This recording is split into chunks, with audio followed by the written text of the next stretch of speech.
I Mm-hmm. mean, there's Tajay Spears, um, and he's going to be behind Derrick Henry. The, this is one of the more divisive names. I've heard some people have him as high as RB3, which I think is kind of crazy. But Tank Bigsby is also the other guy in this range. Um, do you think he can have a complementary 1A, 1B role to Etienne? Do you think he's strictly a handcuff? Do you think he could beat Etienne out? I mean, what's the temperature here? Because this offense is one that you want a part of, obviously.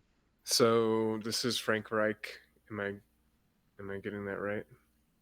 Frank I believe Reich is so. Yeah, taking over, or I is believe that so. in Carolina?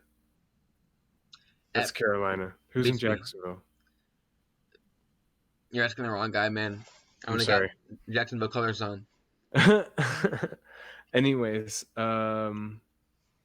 with ETN, I think there is room for another guy to carve out a role. Mm-hmm. I think certainly like a 30% share where ETN is getting 60. Mm-hmm. So there's that 30% share role is up for grabs. That the James Robinson role from last season Mm-hmm. that he just like he could have taken maybe more than 30%, but ETN did well running between the tackles, so he earned like a 50% share or a little bit more this Right. season coming up. That said, that's the role I think I see for Bigsby. Spears has the opportunity to be the like a direct handcuff to Mm-hmm. Henry and have like a 3 down role should anything happen to Henry. Um, so it's a different type of player altogether. One has no value without injury. Mm-hmm. One has a little bit of value, hopefully that's sustained small value. Yeah, and I mean, I feel like we've already been through a couple of these. I mean, Darrington Evans comes to mind. Who's the kid from Michigan that they drafted? Hassan Haskins. Uh, Yeah. these guys kind of come and go because Derrick Henry's a monster. So I'm kind Hmm. of jaded on a guy like that. It's But tough.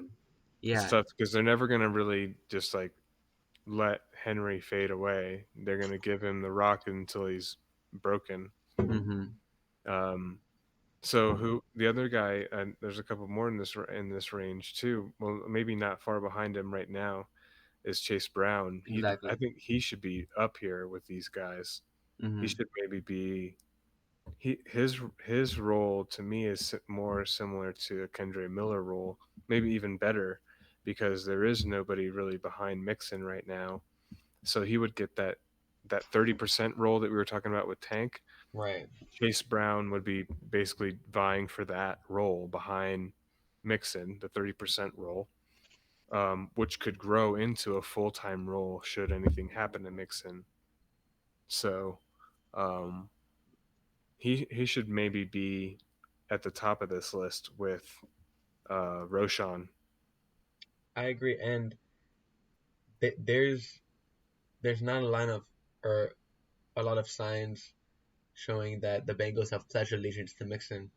I mean, this is a high-powered offense that you want a part of, and he's the number two. Did this Um, happen? Did they trade P Ryan before or after? I think Piran's gone. No, he's gone. But do you remember if his trade happened before the incident or after?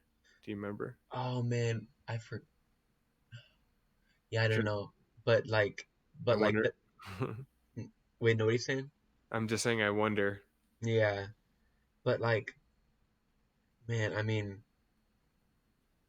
talk about a high upside role that is up for grabs. Bengals starting running back, and I mean Mixon kind of shot himself in the foot, so uh, more the power Mhm. to a guy like Chase Brown. Um, absolutely. So then let's touch on a couple other guys real quick at the end of the list, like maybe later on, like late third and fourth round guys. Mm-hmm. Zach Evans, Evan Hull,